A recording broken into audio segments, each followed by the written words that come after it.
અમરેલી જિલ્લામાં ફરી વરસાદી માહોલ જામ્યો છે। અમરેલીના બગસરાના ગ્રામ્ય વિસ્તારોમાં ધોધમાર વરસાદ વરસ્યો છે। નવી હળિયાદ, જૂની હળિયાદ સહિતના ગ્રામ્ય વિસ્તારોમાં ભારે વરસાદ વરસ્યો। સાવરકુંડલા આસપાસના ગ્રામ્ય વિસ્તારોમાં પણ વરસાદી ઝાપટા તો બીજી તરફ ખાંભાના ગીરના ગ્રામ્ય વિસ્તારોમાં પણ વરસાદ વરસ્યો। ખાંભાના દાઢિયાળી, પીપળવા સહિતના ગ્રામ્ય વિસ્તારોમાં વરસાદ આવતા વાતાવરણમાં ઠંડક પ્રસરી।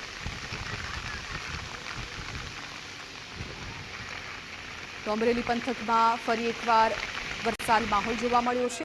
અમરેલી જિલ્લાના ખાસ તો બગસરાના જે ગ્રામ્ય વિસ્તારો છે ત્યાં વરસાદી માહોલ જોવા મળ્યો હતો। આ સાથે સાવરકુંડલા અને ખાંભા પંથકમાં પણ વરસાદ જોવા મળ્યો છે। અમરેલીના ધારી પંથકમાં પણ કંઈક આવી જ વાતાવરણ જોવા મળ્યું છે। ત્યાં પણ વરસાદી માહોલ જામ્યો છે। ચાલારા તેમજ આસપાસના વિસ્તારોમાં વરસાદ પડ્યો। ગ્રામ્ય વિસ્તારમાં માવઠું વરસ્યું। તેજ પવન સાથે વરસાદ વરસતા વાતાવરણમાં ઠંડક પ્રસરી।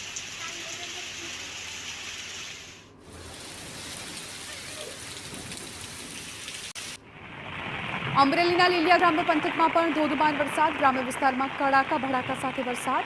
શેઢાવદર, ક્રાંકચ, પુંજાપદર વગેરે ગામડાઓમાં વરસાદી માહોલ જોવા મળ્યો। શેઢાવદરની બજારોમાં નદીઓની જેમ પાણી વહેતા જોવા મળ્યા।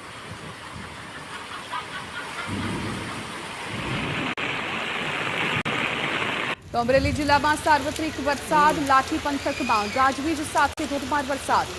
શહેર સાથે ગ્રામીણ વિસ્તારમાં ધોધમાર વરસાદ। ટોડા, ડેરિયા, વીરપુર, અકાળા, રામપર સહિતના ગામોમાં વરસાદ થતા વાતાવરણમાં પ્રસરી ઠંડક।